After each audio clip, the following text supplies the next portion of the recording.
Tasoma kwanza katika ile sura ya kwanza. Nitasoma mstari wa 16. Yohana Mtakatifu katika ile sura ya kwanza nitasoma mstari wa 16. Nitasoma kama ilivyoandikwa. Neno la Mungu linasema, kwa kuwa katika utimilifu wake sisi sote tulipokea neema juu ya neema. Nitarudia tena. Neno la Mungu linasema, kwa kuwa katika utimilifu wake sisi sote tulipokea neema juu ya neema. Sema neema juu ya neema. Sema tena neema juu ya neema. Bwana Yesu asifiwe. Hizo ni habari za Yesu Kristo, yeye ambaye Biblia inasema alikuja duniani na wote waliompokea aliwafanya kuwa wana wa Mungu.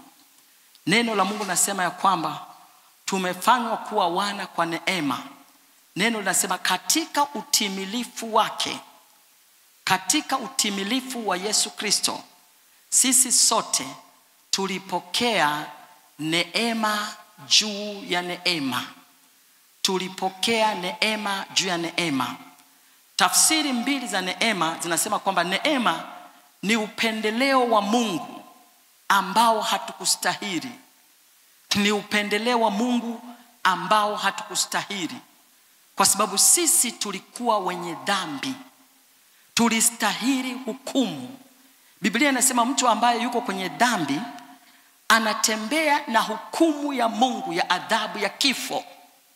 Kila mtu asiyemwamini Yesu akawa Bwana na Mwokozi wa maisha yake anatembea na hukumu ya adhabu ya Mungu ya kifo.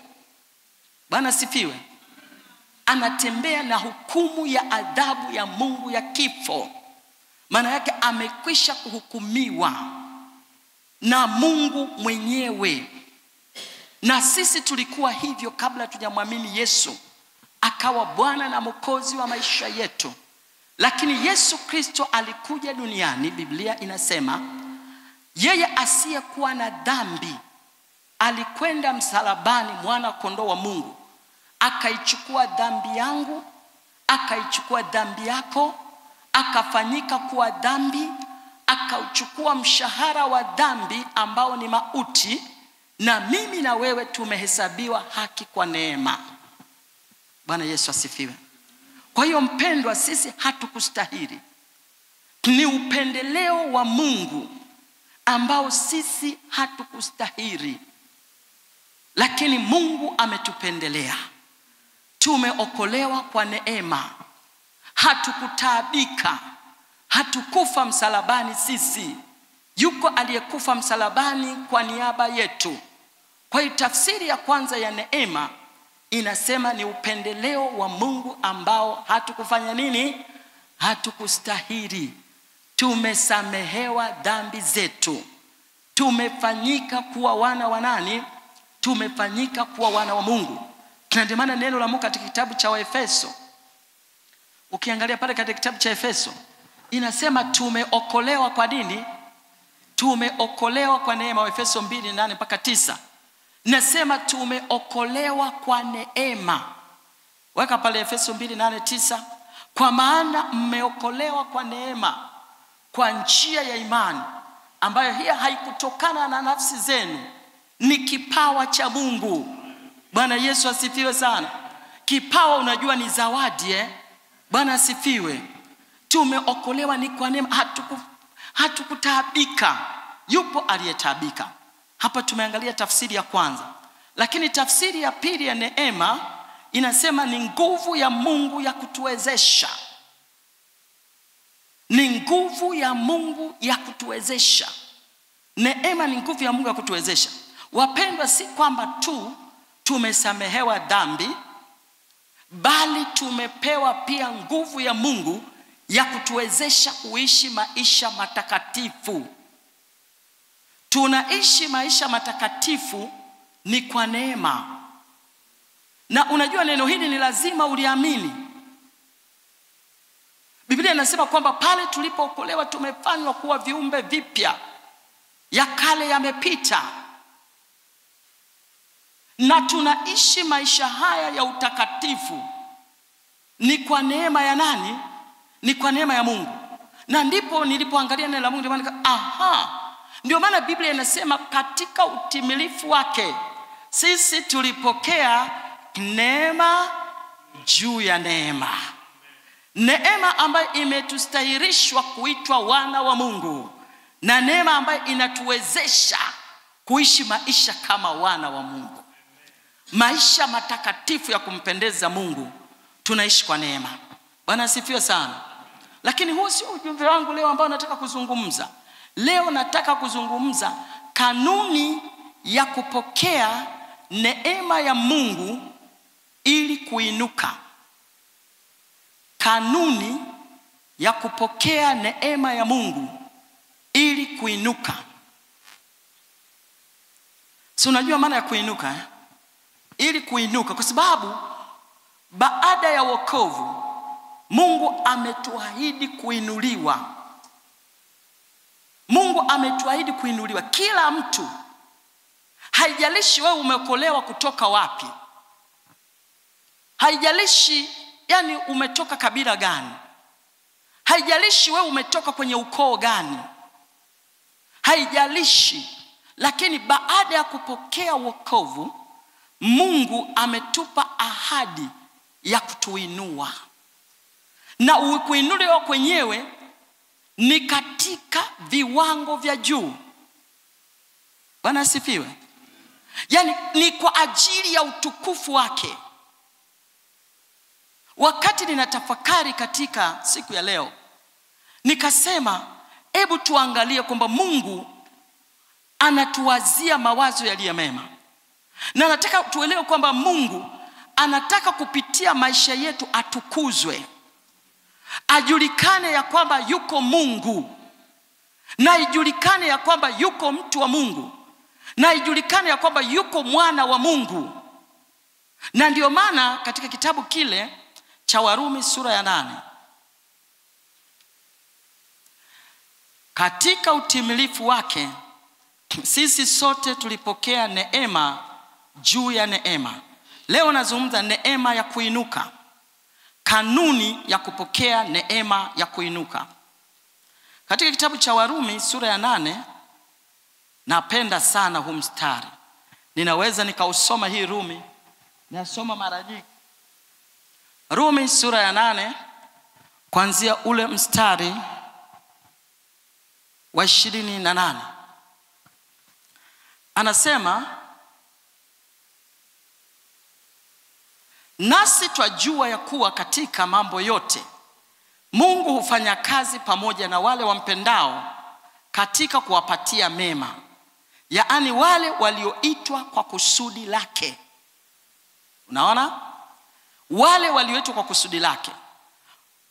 Maana wale aliyowajua tangu asili aliwachagua tangu asili, mwafananishwe na mfano wa mwana wake, ili yeye awe mzaliwa wa kwanza miongoni mwa ndugu wengi. Na wale aliyowachagua tangu asili, hao akawaita. Na wale aliowaita, hao akawahesabia haki. Na wale aliowahesabia haki, hao akawatukuza. Bwana Yesu asifiwe sana. Unajua neno la Mungu tunatakiwa tukuliamini. Wewe na mimi hatujaja kwenye ufalme kwa bahati mbaya. Mungu alitujua tangu asili. Na mtumishi wa Mungu amekuwa hapa anafundisha somo la damu ya Yesu. Akasema ya kwamba Yesu Kristo alichinjwa tangu mwanzo wa kuwekwa misingi ya ulimwengu. Unaona? Alichinjwa tangu mwanzo wa kuwekwa kwa misingi ya ulimwengu. Na wewe na mimi Mungu alishatujua tangu asili. Bwana asifiwe. Mungu alitujua tangu asili. Na wewe na mimi Mungu alituchagua tangu asili, ili kwamba Yesu Kristo awe mzaliwa wa kwanza miongoni mwa ndugu wengi. Biblia inasema hao aliowajua tangu asili, hao akawaita. Nataka nikwambie kwamba hujaitika tu, Bwana sifiwe. Umeitika sauti ya Mungu kwa sababu Mungu alikujua tangu asili. Manake wakati Mungu anaweka plani za kuumba mbingu na nchi na vitu vinavyoonekana na visivyoonekana, mimi na wewe tulishajulikana mbele za Mungu. Maana Yesu asifiwe. Hatujaja kwenye ufalme kwa bahati mbaya. Ndio maana injili ilipohubiriwa tukaisikia sauti ya Mungu, kwa sababu Mungu alishatujua. Yani ninapokana kutafakari kwamba kumbe Mungu alishanijua mimi tangu asili. Alikujua hata tangu baba yako na mama yako hawajawa pamoja. Alikujua hata tangu hujatunga mimba kwenye tumbo la mama yako. Mungu tayari alishafanya nini? Alishakujua. Akasema hawa aliowajua tangu asili, hao akawachagua. Hao aliowachagua, hao akawahesabia haki. Hao aliowahesabia haki, hao akawatukuza. Bwana sifiwe sana. Kumbe mimi na wewe tulishatukuzwa tangu asili. Unachukua kutukuzwa maana yake nini? Kutukuzwa maana yake ni kuinuliwa. Yesu alitukuzwa. Na Biblia inasema hao aliowahesabia haki, hao akawatukuza. Maana yake hao akawainua. Hao ambao Mungu aliwajua tangu asili, hao wameshafanya nini?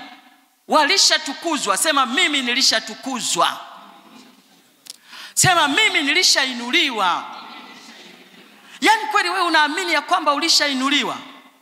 Unajua tunapokuwa tunalitafakari hili neno la Mungu, huwa mara nyingine tunaliona kama ni propaganda fulani, kama ni habari fulani za kutuburudisha. Unajua ukiamini mstari mmoja tu wa Biblia, unabadilisha historia ya maisha yako. Hivyo ulivyo bado hujaliamini neno la Mungu. Hivyo tulivyo bado hatujaliamini neno la Mungu. Bwana sifiwe. Wangapi wanaamini ya kwamba wamehesabiwa haki?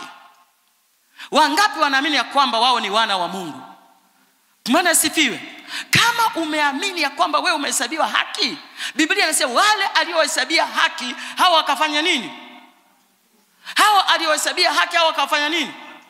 Wewe unaamini kuhesabiwa haki, hujaamini kwa habari ya kutukuzwa.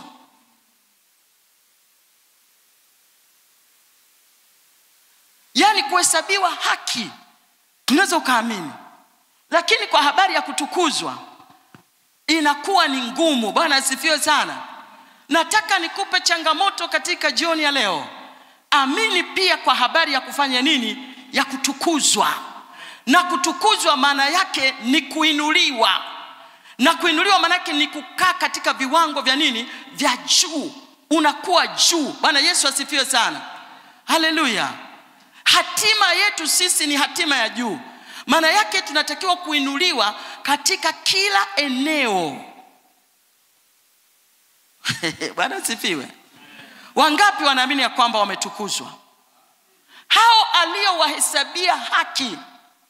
Kama unaamini ya kwamba wewe umehesabiwa haki, amini pia kwamba Bwana amekutukuza. Bwana Yesu asifiwe sana. Nilikuwa ninaangalia habari za mtumishi wa Mungu. Alikuwa anaitwa Yoshua. Baada ya Musa kufa, Biblia inasema ya kwamba ukisoma Yoshua 3:7, baada ya Musa kufa, manake wana wa Israeli walikuwa safarini wakiwa na Musa, lakini kafika mahali ambapo Musa alikufa. Alipokufa Musa, ikabidi Yoshua achukue ule msafara. Lakini wewe unajua ukipokea kijiti cha mtu mwingine, Biblia inasema wana wa Israeli Musa alikuwa ni Mungu kwao. Sasa anapewa msafara mtu anaitwa Yoshua. Kwa hiyo akasema huyu Yoshua, huyu Musa alikuwa ni Mungu kwetu bana. Tulikuwa tukitaka maji tunafanya nini? Tunapata. Huyu Yoshua itakuwa kuaje huyu Yoshua huyu? Tutakwenda kwendaje?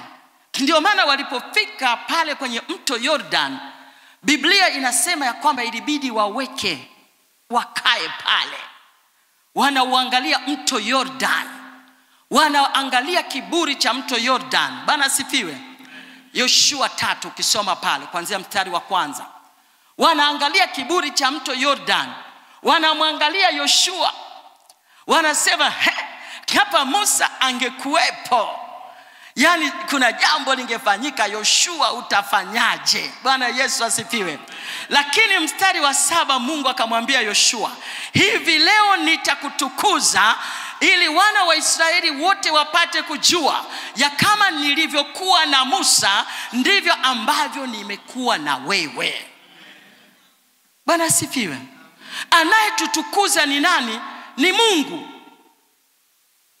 Na Mungu kweli alimtukuza Yoshua pale kwenye mto Jordan. Akasema watajua. Wanawaza wanajua. Bwana asifiwe. Wanasema itakuwaje? Wanasema tutapitaje kwenye mto Jordan?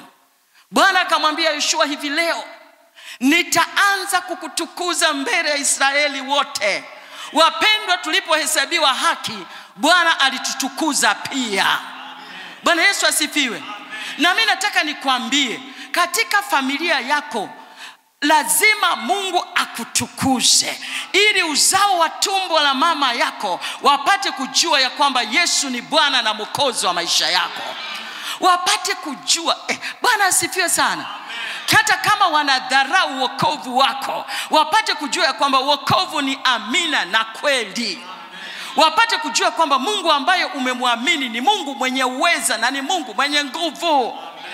Bwana Yesu asifiwe.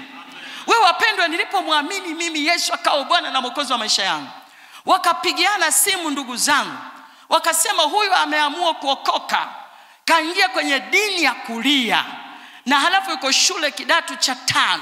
Nikamwambia, Mungu kama ulivyomtukuza Yoshua, ukanitukuze katikati ya uzao wa tumbo la mama yangu, wapate kujua ya kwamba Yesu ni kweli, tunapate kujua Yesu ni Bwana na Mwokozi wa maisha yangu. Na Mungu alionekana. Bwana Yesu asifiwe. Kuwa na wivu na Mungu wako aonekane kwenye maisha yako, maadamu iko ahadi ya kutukuzwa. Haleluya. Bwana Yesu asifiwe. Walisema tutavukaje? Tunajua Mungu alikuwa na Musa tu. Huyu Yoshua nini? Huyu Yoshua atatuvusha sisi kwenye mto Jordan. Lakini Bwana akaonekana. Jordan ikagawanyika na wana wa Israeli wakavuka katikati ya mto Jordan. Mungu akamtukuza Yoshua. Ni maombi yangu ya kwamba Mungu akutukuze kwenye maisha yako. Ahadi ya kutukuzwa itimie kwenye maisha yako. Bwana Yesu asifiwe. Kama vile Mungu alivyomtukuza Yoshua. Bwana Yesu asifiwe sana. Mungu akamtukuza Yoshua na wana wa Israeli wakapata kujua ya kwamba kama alivyokuwa na Musa ndivyo alivyokuwa yuko pamoja na Yoshua. Wakatembea na Yoshua wakiwa kifua mbele. Bwana asifiwe. Natamani Mungu wetu apate kuonekana. Haleluya. Aonekane kwa majirani zetu, sema amina. Aonekane kwa wafanyabiashara wenzetu, sema amina. Aonekane kwa wafanyakazi wenzetu, sema amina. Kwa sababu iko ahadi ya kutukuzwa. Iko ahadi ya kutukuzwa. Na mimi kwa tafsiri yangu ya Kiswahili hii, kutukuzwa najua maana yake ni kuinuliwa. Bwana Yesu asifiwe. Haleluya. Na sasa mimi natembea na neno ambalo linasema kwamba yaani kutukuzwa kwetu, kuinuliwa kwetu, sasa tunakwenda katika viwango vya utukufu mkuu wa mwisho. Kitabu cha Hagai sura ya 2 mstari wa 8. Akasema utukufu wa mwisho wa nyumba hii. Tuwekee hapo. Nazungumza kwa habari ya kuinuka kwa neema ya Mungu. Neno la Mungu tunatakiwa kuliamini tu. Yaani kazi kubwa kwenye neno ni kuliamini neno. Kila niliposimama nikaamini angalau hata mstari mmoja wa neno la Mungu, nilimuona Mungu. Mara nyingi sina mimi ushuhuda wa maisha ya watu wengine, huwa natembea na ushuhuda wa maisha yangu binafsi. Bwana Yesu asifiwe. Kila nilipoliamini neno la Mungu nilikuwa namuona Mungu. Biblia inasema utukufu wa mwisho wa nyumba hii utakuwa ni mkuu kuliko utukufu wake wa kwanza, asema Bwana wa majeshi. Katika mahali hapa nitawapa amani, asema Bwana wa majeshi. Bwana Yesu asifiwe. Unajua tuko katika viwango vya utukufu mkuu wa mwisho. Unajua sisi tunaishi katika nyakati za mwisho. Bwana asifiwe. Tunaishi katika nyakati za mwisho. na Mungu anakuja kulichukua kanisa lenye nguvu. Bwana asifiwe sana. Yani Bwana Yesu akisimama pale mawinguni, wale watakao mlaki ni watu wenye nguvu.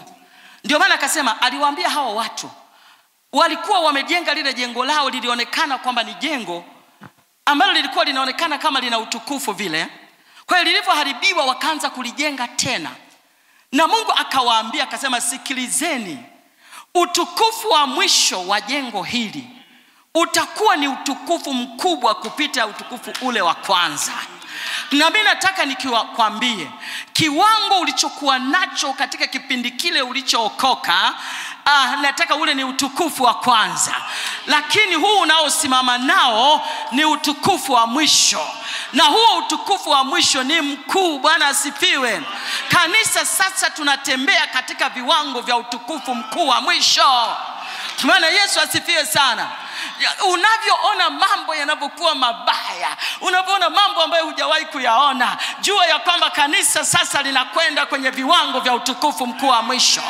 Yani nguvu tunayotembea nayo sasa sio ile nguvu tuliyokuwa nayo hapo mwanzoni. Nguvu tunayotembea nayo sasa, nataka nikwambie, ni nguvu ya utukufu mkuu wa mwisho. Punga mkono wako. Wewe unashangaa tu. Bwana Yesu asifiwe sana. Akasema utukufu wa mwisho wa nyumba hii utakuwa ni mkubwa. Bwana asifiwe sana. Yani hapa kila mmoja sasa hivi sema ni viwango vya utukufu mkuu wa mwisho. Sema ni viwango vya utukufu mkuu wa mwisho. Sema tena, ni viwango vya utukufu mkuu wa mwisho. Wewe usijihurumie. Bwana Yesu asifiwe sana. Yani ukijihurumia hivyo viwango vinakupita nini? Pembeni. Unajua neno la Mungu ni swala la kulikubali kwamba hapa sasa sisi tunaondoka katika viwango vya utukufu nini? Mkuu wa mwisho. Na Biblia inasema utukufu wa mwisho wa nyumba hii utakuwa ni mkuu. Sema ni mkuu. Sema ni mkuu. Bwana Yesu asifiwe sana. Na unajua huo utukufu mkuu wa mwisho uko ndani yako. Bwana Yesu asifiwe. Kwa sababu wewe ni hekalu la Roho Mtakatifu. Haleluya. Wewe ni nyumba ya Roho Mtakatifu. Sema amina. Wewe ukubaliane hivyo, wewe ni nyumba ya Roho Mtakatifu. Na neno la Mungu linasema utukufu wa nyumba hii wa mwisho utakuwa ni utukufu nini jamani? Ni mkuu. Bwana Yesu asifiwe. Kwa hiyo maana yake ni kwamba mimi na wewe sasa tunakwenda kwenye viwango vya utukufu mkuu wa nini? Wa mwisho. Bwana Yesu asifiwe sana. Yani mambo yanakwenda kwenye viwango vya utukufu mkuu wa nini? Kwa maana hiyo usiogope. Nasema usiogope. Viwango vimepanda. Bwana Yesu asifiwe. Haleluya. Haleluya. Ni viwango vya utukufu mkuu wa nini? Wa mwisho. Hivi ni viwango vya juu sana, wana wa Mungu. Haleluya. Nasema hii ni kwao, sio kwa kanisa. Mpendwa, sisi tuko Goshen. Bwana asifiwe. Nasema tuko Goshen. Sema amina. Bwana Yesu asifiwe. Wakati wamepigwa na chawa, Goshen hakukuwa na chawa. Wakati wamepigwa na vyura, Goshen hakukuwa na nini? Wewe ni swala la kuamini. Bwana asifiwe sana. Punga mkono wako kama unanielewa. Nasema usiogope. Bwana asifiwe. Kanisa linakwenda kwenye viwango vya utukufu mkuu wa mwisho. Yani katika kila eneo. Katika kila eneo. Bwana asifiwe. Kwa hiyo wakamwambia, nyinyi sikilizeni. Msihuzunike. Msifadhaike. Kwa sababu viwango vya nyumba hii ni viwango vya utukufu mkuu wa mwisho. Na kwa vile kanisa sasa tuko kwenye nafasi ya mwisho, Bwana Yesu muda wote unajua Bwana Yesu anasimama mawinguni Bwana Yesu asifiwe sana. Muda wowote Bwana Yesu atasimama mawinguni kulichukua kanisa. Hasa unajua unaweza tayari uko katika viwango vya utukufu mkuu wa mwisho, lakini usifanye nini? Unaweza usijue. Bwana asifiwe sana. Unaweza usijue wewe unatembea tuna nguvu kubwa. Bwana asifiwe. Lakini usijue kwamba ndani yako iko nguvu nini? Iko nguvu kubwa. Amina. Haleluya. Sema ni viwango vya utukufu mkuu wa mwisho. Wewe unaangalia haya maandiko mara kwa mara. Bwana asifiwe sana. Unaona, ni mapenzi ya Mungu kuwa watu wake wawe na hatima yenye utukufu mkuu wa mwisho katika kila eneo, katika huduma, katika biashara, katika elimu, katika ajira, kwenye kila eneo, kwamba Mungu anatupandisha katika viwango vya utukufu mkuu wa mwisho kwa ajili ya utukufu wake. Kina maandiko hayo sasa tulishayaona. Ni Hagai sura ya 2 mstari wa 9, Yoshua 3:7, Rumi 8:28 mpaka 30. Bwana asifiwe sana. Sasa tutainukaje? Tunainukaje? Nimeshasema ni kwa neema. Sema neema. Yaani tunainuka kwa neema. Iko nguvu kinayoitwa neema. Yaani ukisikia neema, ujue hapa mwanadamu hausiki. Bwana asifiwe. Ukisikia neema, ujue mwanadamu hafanyi nini? Hausiki. Anayehusika ni nani? Mungu.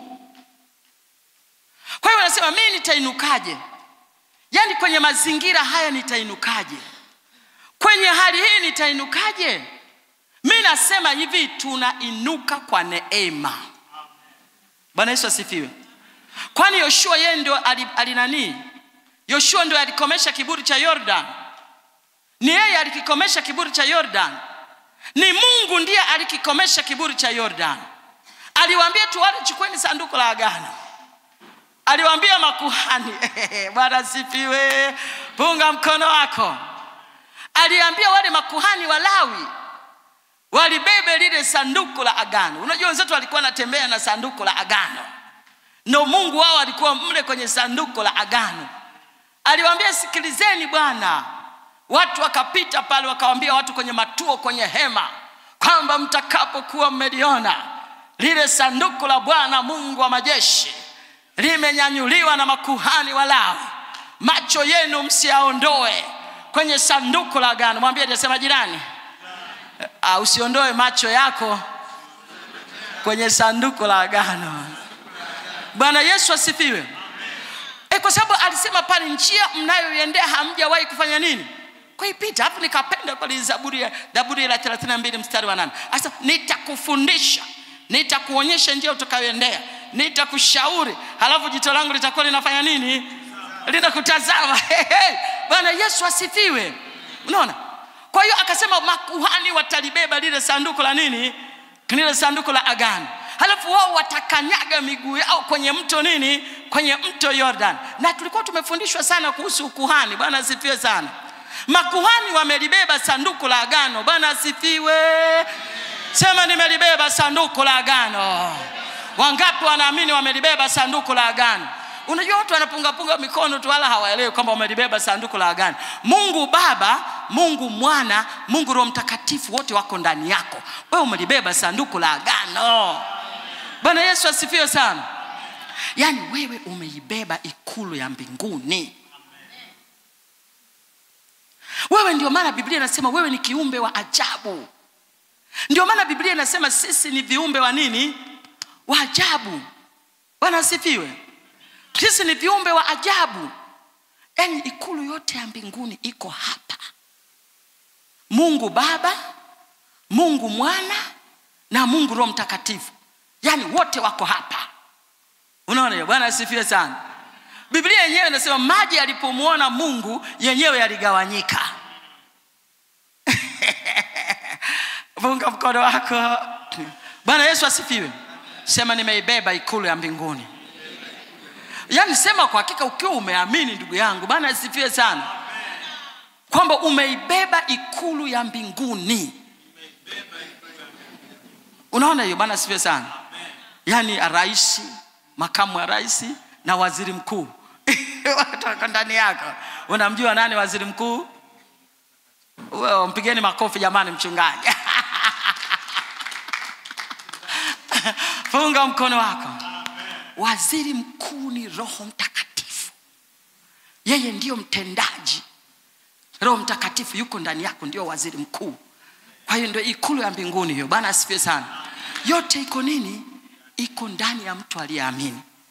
Sema mimi ni kiumbe wa ajabu. Yani ukiamini maneno haya hata kwa uchache sana, yani ukiamini hata kwa uchache nini, yani hata kidogo, yani kidogo tu hapo unasema yani jamani, haya ndio maneno tunaelezwa tu ili kweli mimi nimebeba ikulu ya mbinguni, mimi nibeba ikulu ya mbinguni, mimi ningekuwa hivi kweli. Jamani, kuamini sio jambo dogo. Bwana Yesu asifiwe sana. Kuamini sio jambo dogo. Mchungaji alisema siku moja alikuja binti mmoja ambaye alikuwa anatakiwa kugraduate, lakini akawa hasingeweza kugraduate kwa sababu alifeli nini? Mitihani. Mchungaji akamwambia utagraduate. Sasa mchungaji, mimi na graduate vipi wakati mimi nimefeli mitihani? Mimi na graduate vipi? Basi siku ya graduation nilipoenda kuangalia kwenye list ya watu wanao graduate, nakajikuta na yeye yumo.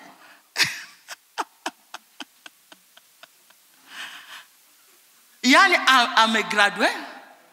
amegraduate wakati ya masomo ameona amefanya nini? Amefeli. Mimi nakwambia hivi, yani hata ukiamini kidogo, yani bado hatujaamini sisi. Bwana asifiwe. Wala tusijipe moyo, kwa sababu tungeamini tusingekuwa hivi tulivyo. Tusingekuwa hivi tulivyo, bado hatuja, yani kidogo. Bwana asifiwe. Kidogo mimi niliamini kidogo nikamuona Mungu. Bwana asifiwe sana. Yani ukiamini hata kidogo utamuona Mungu. Bwana Yesu asifiwe sana. Kwa hiyo tunainukaje? Tunainuka ni kwa neema. Bwana Yesu asifiwe. Tunainuka kwa neema. Tunainuka ni kwa neema. Sasa nikaendelea kutafakari ya kwamba hiyo neema inakujaje kwenye maisha yetu? Wakati gani neema ya Mungu itadhihirika? Ninasema kwamba ukitaja neema maana yake Mungu ndiye anahusika. Nikasema ni kwa wakati gani Mungu atahusika? Ni kwa wakati gani hiyo neema itaonekana? Nikaweka kipengele kimoja kwamba ili uione neema ya Mungu ni lazima umtumikie Mungu kwa unyenyekevu. Ili neema ya Mungu ionekane kwenye maisha yako, ni lazima umtumikie Mungu kwa unyenyekevu. Kitabu cha Yakobo sura ya 4 mstari wa 6a. Kitabu cha Yakobo, mtumikie Mungu kwa unyenyekevu. Wote tunajua unyenyekevu Ukimtumikia Mungu kwa unyenyekevu, lazima neema ya Mungu itadhihirika kwenye maisha yako. Naomba aliyepata Yakobo sura ya 4 mstari wa 6a, au natuwekea hapo? Anasema lakini hutujalia sisi neema iliyozidi. Bwana Yesu asifiwe sana. Yani Mungu anatujalia. Hapo niweke Mungu, nimesema mstari wa 6a. Lakini hutujalia sisi neema iliyofanya nini? Iliyozidi. Unaona hiyo? Wakorintho wa kwanza 15:10. Tusome mpaka mwisho. Lakini hutujalia sisi neema iliyozidi. Kwa hiyo usema Mungu huwapinga wajikuzao, bali huwapa neema wanyenyekevu. Mungu anaiachilia neema kwa kina nani? Mungu anaiachilia neema. Unaona hapa mahesabu ambayo yanavyokwenda. Mimi nazungumza kuinuka kwa neema ya Mungu. Lakini neema ya Mungu inakuja kwa watu wanyenyekevu. Maana Yesu asifiwe sana. Hauwezi ukaiona neema ya Mungu wewe kama sio mnyenyekevu. Hauwezi ukaiona neema ya Mungu kama wewe sio mtu wa kujishusha. Anasema bali huwapa neema wanyenyekevu. Na hiyo neema ambayo tunapewa sisi ni neema iliyofanya nini? Iliyozidi. Kwa hiyo wanaobeba na neema ya Mungu ni wakina nani jamani? Bwana asifiwe. Wanaobebwa na neema ya Mungu ni nani? Ni watu walio wanyenyekevu. Watu wanyenyekevu ndio ambao wanabebwa na neema ya nani? Ya Mungu. Watu ambao wanasema anawapinga wajikuzao, anawapinga wenye kiburi. Wapendwa, Mungu anataka aonekane kwenye maisha yetu katika kila eneo. Ili aonekane kwenye biashara zako, ni lazima wewe uwe mnyenyekevu. Ili Mungu aachilie neema ya kukuinua kwenye biashara, ni lazima uwe nini? Mnyenyekevu. Ili Mungu akufanye wewe kati ya mamilionea, ni lazima uwe nini? Mnyenyekevu. Kwa sababu neema ya kuinuka wanapewa nani? Wanyenyekevu. Ili kwamba uwe na huduma yenye utukufu mkubwa, ni lazima uwe mnyenyekevu. Jamani, andiko linasema bali huwapa neema wanyenyekevu. Wanaoweza kuiona neema ya Mungu ni watu walio wanyenyekevu. Bwana asifiwe. Unaweza kusema mimi ni mnyenyekevu. Bwana asifiwe. Lakini mimi nasema nikwambie, kanisa, kama tutakuwa wanyenyekevu, kama tutakuwa watu wenye kujishusha, Mungu ataachilia neema yake. Mungu ataachilia neema yake. Lakini nini ambacho kinatusababisha tusione neema ya Mungu? Kuna shida ya kujishusha. Kuna shida ya kutokuwa wanyenyekevu. Yesu mwenyewe alikuwa ni mnyenyekevu, si ndio jamani? Akasema jifunzeni kwangu kwa kuwa mimi ni mpole na mnyenyekevu. Na ndio maana Yesu alitembea na kiwango vya juu vya neema ya nani? Ya Mungu. Kwa nini neema ya Mungu haionekani kwenye maisha yetu? Kwa sababu kuna shida ya kutokuwa nini? Wanyenyekevu. Hebu jaribu kuwa mnyenyekevu, utaiona neema ya Mungu kwenye maisha yako. Bwana Yesu asifiwe. Wangapi wananielewa jamani? Yaani kama hata usiponielewa mimi, maadamu mimi nasoma neno lililofanya nini? Lililoandikwa. Bwana asifiwe. Ili wewe na mimi tujihoji ya kwamba tumebakia hapa tulipo kwa sababu kuna shida ya unyenyekevu. Lakini Mungu amesema, lakini hutujalia sisi neema iliyozidi. Kwa hiyo usema Mungu huwapinga wajikuzao, na wajikuzao ni watu wenye kiburi. Hatutembei na hatuinuki katika viwango vya juu kwa sababu kuna shida ya kutokuwa wanyenyekevu. Jaribu kidogo kuwa mnyenyekevu, uone kama Bwana hata achilia neema. Bwana asifiwe. Wewe hapa sasa hivi, mtu mwingine alisemaga, mtu mwingine hapa angepewa tu milioni 2 hata kanisani asingeonekana. Sasa hivi hela zenyewe huna na kanisani huji. Bwana asifiwe sana. Sasa ukipewa hela wewe itakuwaje? Si utakuwa unalala tu. Bwana asifiwe. Sasa hivi hela huna na kanisani huji. Hela huna kwenye maombi ufanye nini uji? Je, ukipewa hela wewe itakuwaje?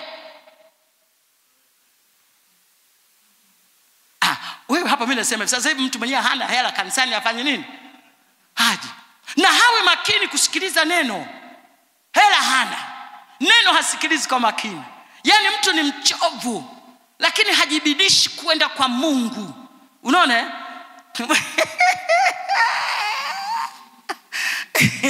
Wewe afadhali tuende ukapige ramli. Bwana asifiwe.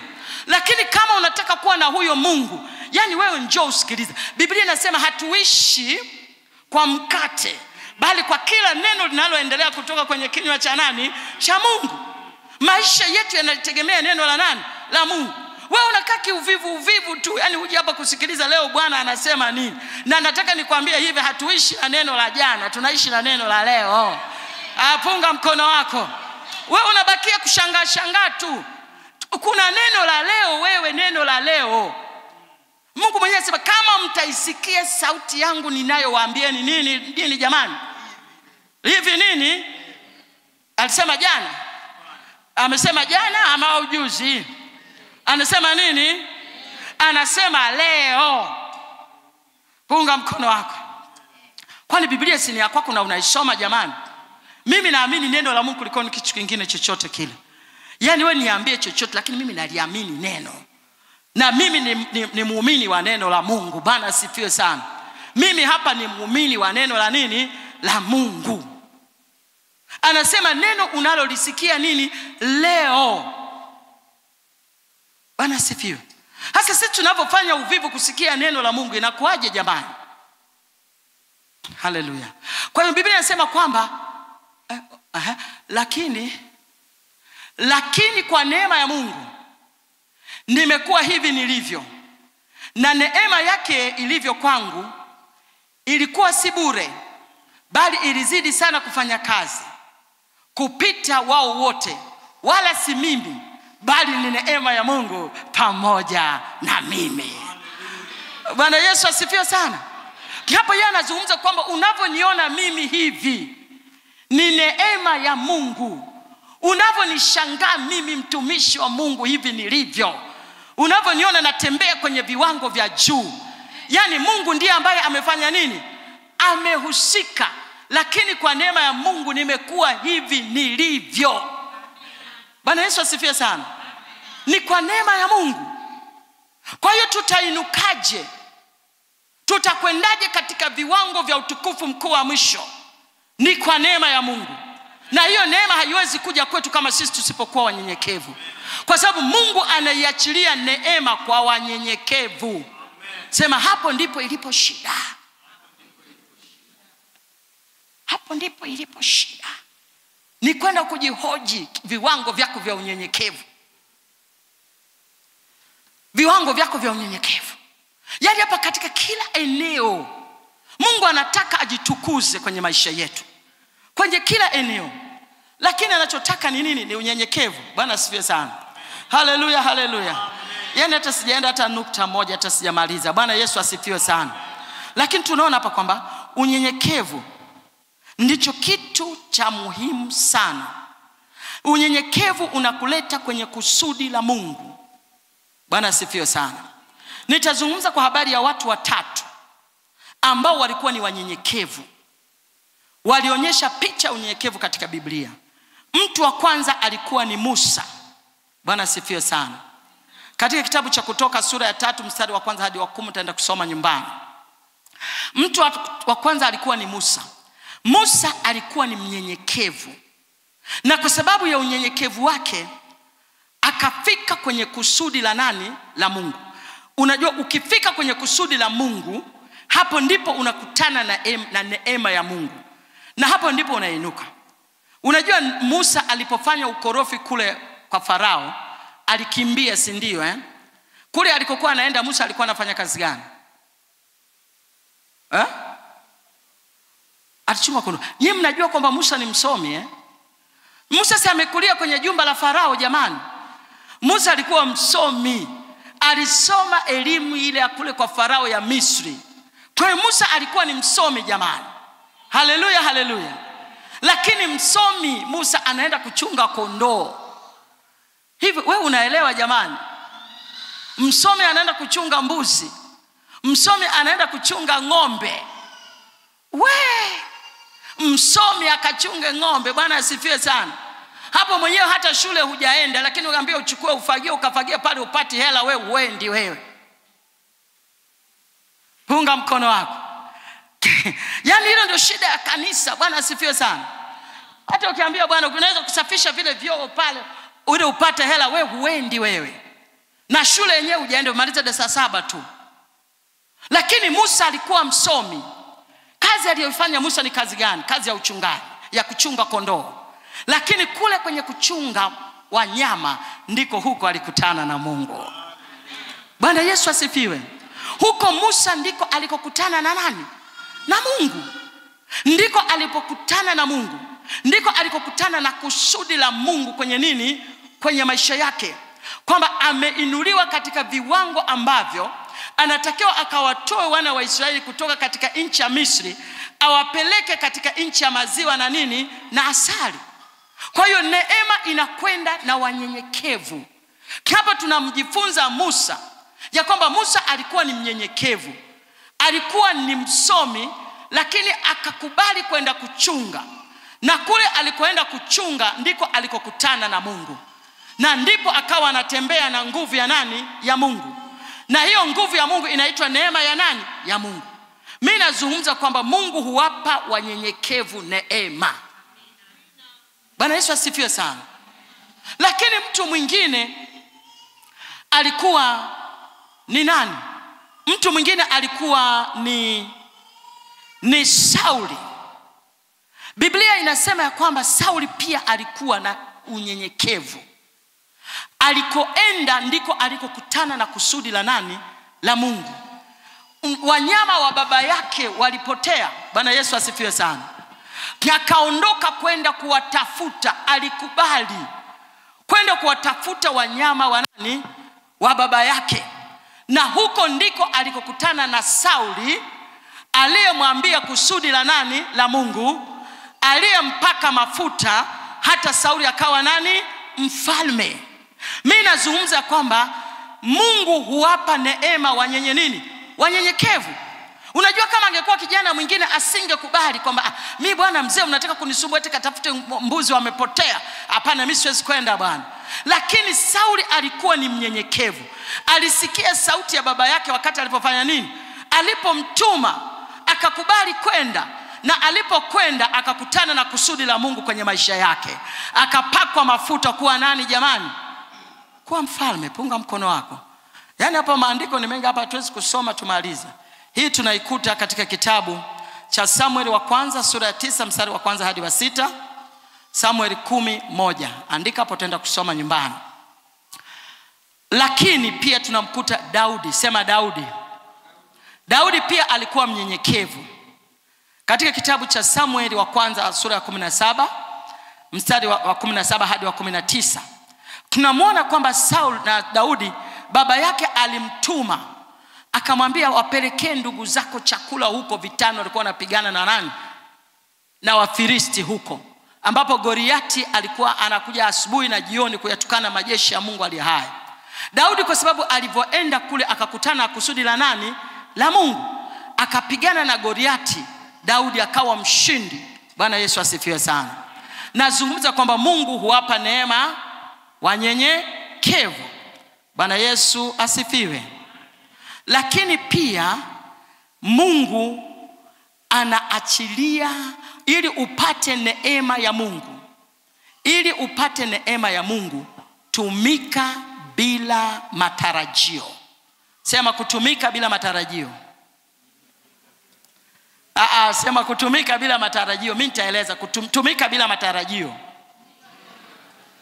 Sema tumika bila matarajio. Bwana Yesu asifiwe sana. Unajua watu wanapofanya vitu wana matarajio Unajua matarajio yenyewe ni nini? Kujulikana. Sema kujulikana. Yaani mtu anapofanya kitu anataka ajulikane. Anapofanya kitu anataka apewe nini? Sifa. Mnanielewa mpaka hapo yani huu ni wanadamu. Mtu anapofanya kitu anataka apewe nini? Yani anafanya shughuli zake yeye mwenyewe, anataka leo muone kwamba yeye ni mfanya biashara mkubwa.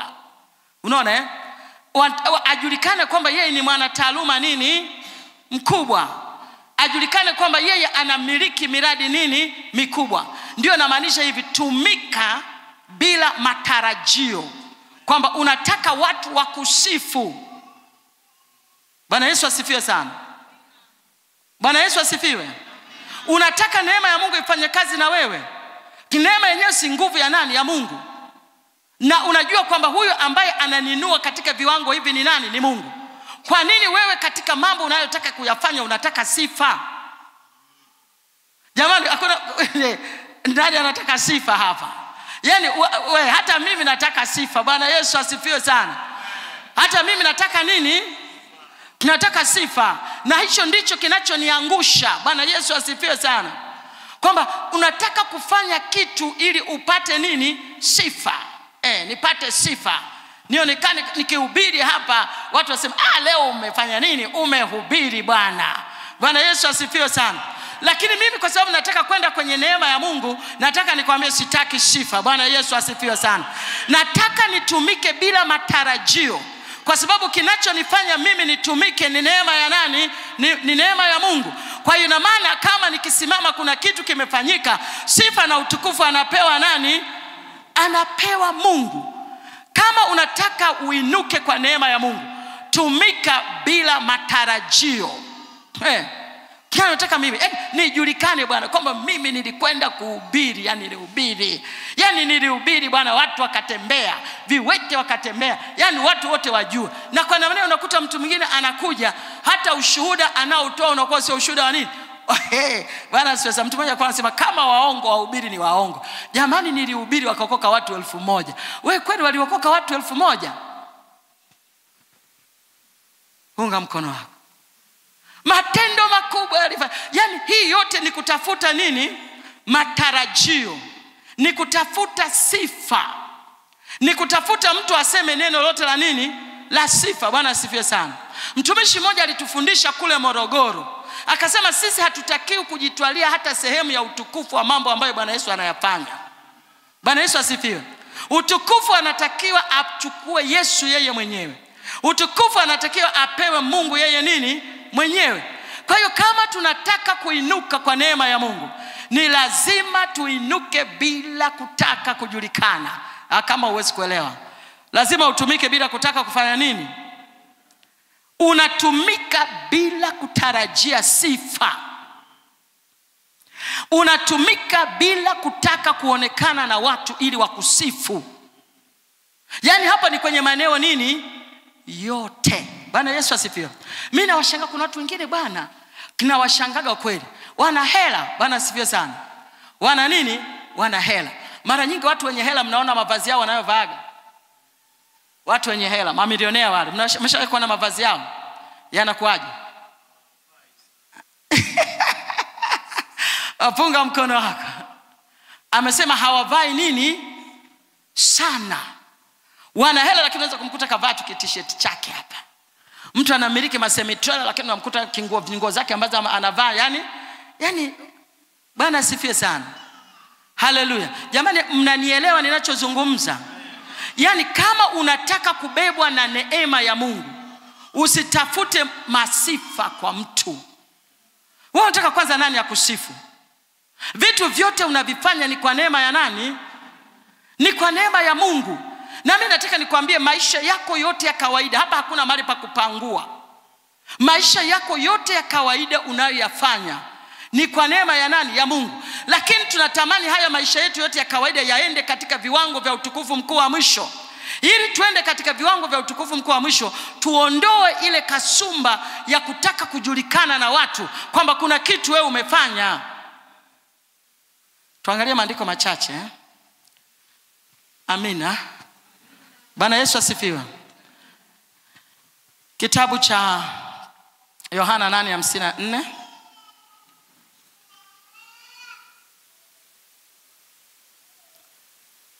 Yohana 8:54 unaweza kuandika. Yohana 5:41-44. Tuwekee hapo tuangalie.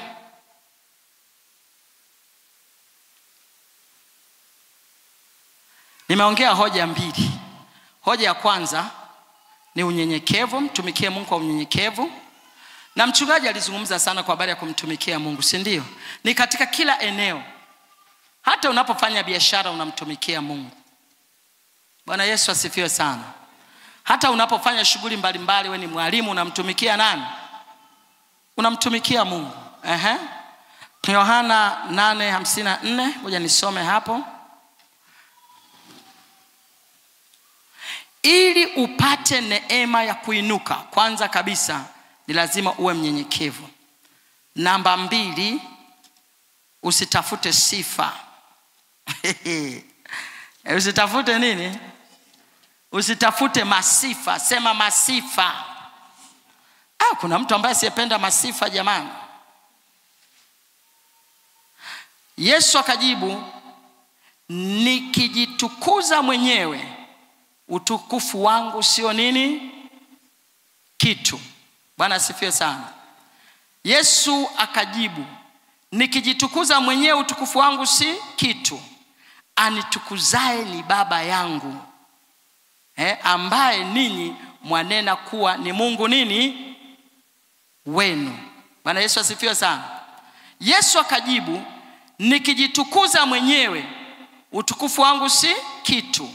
Anitukuzae ni Baba yangu, ambaye ninyi mwanena kuwa ni Mungu nini? Wenu. Bwana Yesu asifiwe sana. Kwa hiyo hata Yesu mwenyewe anasema si kwamba yeye ndiye ambaye anafanya nini, hajitukuzi yeye mwenyewe. Anayemtukuza ni nani? Ni Baba, ndiye ambaye anamtukuza. Bwana Yesu asifiwe sana. Baba ndiye ambaye anamtukuza. Acha Mungu mwenyewe akutambulishe. Usitafute kutambulishwa na watu.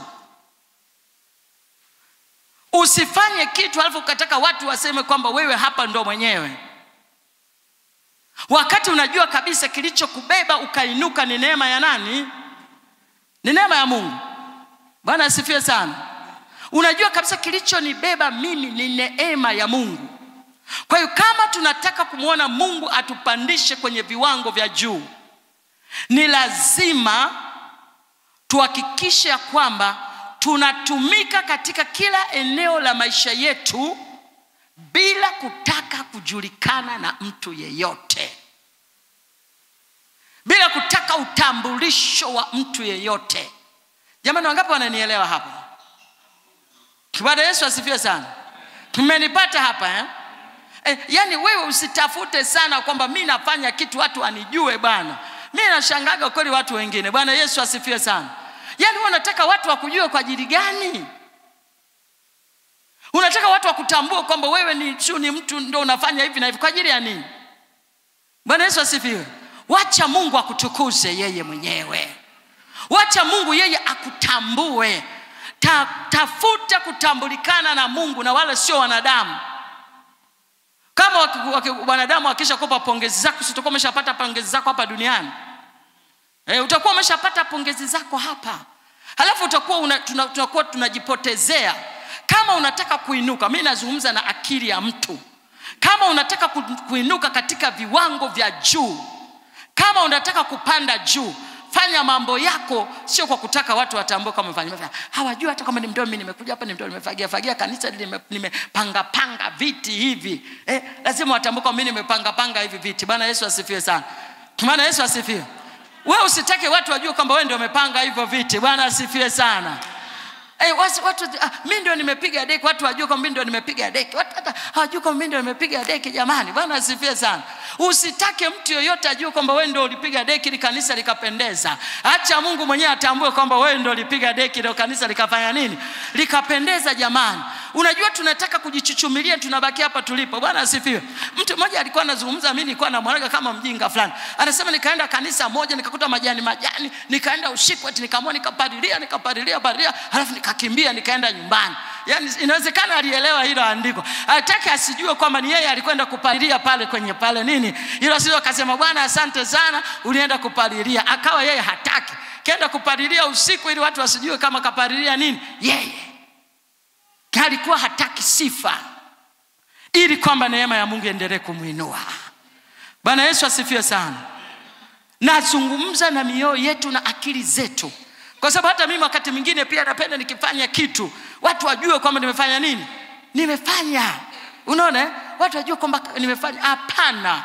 Akili na ufahamu uelewe kwamba kama ninataka kuinuka kwa neema ya Mungu, sihitaji mtu yoyote anipe sifa. Tunazungumza kwa habari ya kuinuka kwa neema ya Mungu. Kuinuka kwa neema ya Mungu. Tumeongea hoja mbili. Muda wetu umekwenda. Siku nyingine Mungu akitupa neema tutakwenda kwenye hoja nyingine. Hoja ya kwanza, ili uinuke kwa neema ya Mungu ni lazima uwe mnyenyekevu. Hoja ya pili, ili uinuke kwa neema ya Mungu usitafute sifa. Usitafute watu wa kusifu. Waseme kwamba huyu ndo kafanya. Waseme huyu ndo kaombea sana, si wagonjwa ndo wamepona sana. Kwani wewe ndo uliowaponya, si ni Yesu amefanya nini? Ndio maana watu wakiponya na wauliza, nani amewaponya? Sema ni Yesu. Sema semeni ni Yesu.